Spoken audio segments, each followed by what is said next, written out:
are the societal problems or issues here in Malaybalay, Bukidnon.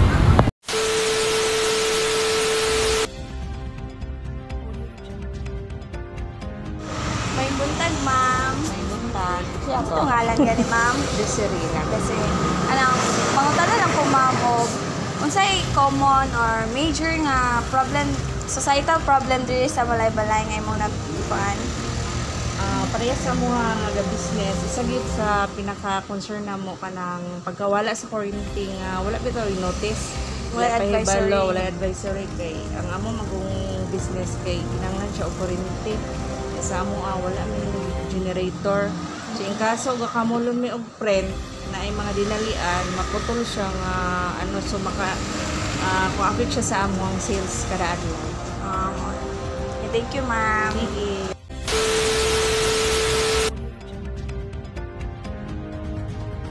Good morning, sir. Ano ito ngalan, guys, sir? Giancarlo. Giancarlo. Nakapunta na, sir, ba?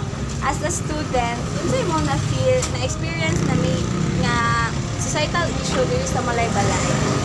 For me as a student, ang ako ang kaka-encounter is water. Kakawala ang tubig. Ganing naman na sila schedule ata. Pero anang pag magabi, kakawala siya mga 10 or 9. Ya pa lang, wala na siya tubig. Mabalik din siya mga nasa 6. O mabalik siya mga 6. So ako, udto man akong klase, mapalong na po na siya mga mga around 6 sigya po siya mapalong. Magkadyot lang bitaw siya muagas, tas mawala na po dayon. So ako ang problema lang is kanang pagligo na ako, paglungag, need magmataog sa'yo kay para maghikay, sa pagpanglabak, sa mga inana, bitaw mo nagkakalisuran na ako kay ang tubig ay ginawang kakalisuran. Wala. Thank you, sir.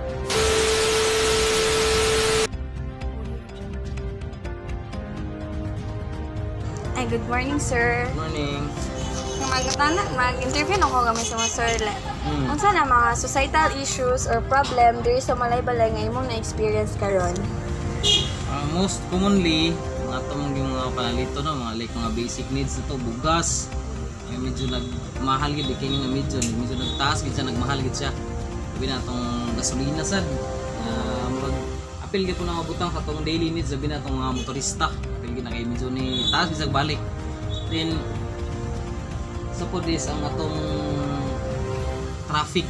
Dili sa tuwang dili sa mismo sa sentro gyud. Sentro sa Malaybalay. Dagan sa reklamo na itong sa populasyon sa itong mga sakyanan o sa kuansan.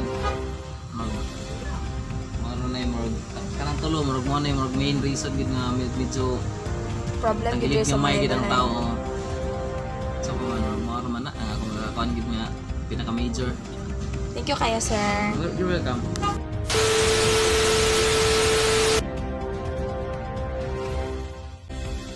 Good morning, kuya. Good morning. As a resident diri sa Malaybalay, kuya, unsay mo makakita nga societal issues or problem? Para sa ko ang number 1 gid nga issue diri sa Malaybalay is kini mga badjo bitaw karon. Nga sige rag pangayo ba, madagko ra kay mga lawas ba, mga kompletog kamot, mga til. Nga sige rag pangayo bitaw nya kami gani nga niwang kami niwang gyapon pero nagtrabaho gyapon nya uban mga ayo ra. Uy, kaduwa rin ang kanang issue bitaw karon nga kawat kay kuan manggid ang lula bod ba na kawatan di man sa una atong niagi kanding namo nawala. Ang bayaw gyapon nakawatan niya po og cellphone atong John mangguro to. O kana ra. Thank you.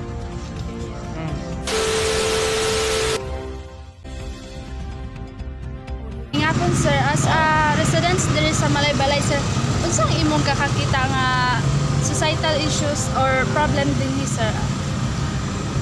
So, bantayan ako sa highway lang. Traffic yapon siya, pero man na lang po ditong gobyerno pag nga butang traffic enforcer ang kadakuan, eskwelahan, highway nga makanto aron ma-control po ang mga sakyanan. Sa kuan po, sa mga parking nagyapon siya, pero man na lang po nga mabadlong-badlong ra po.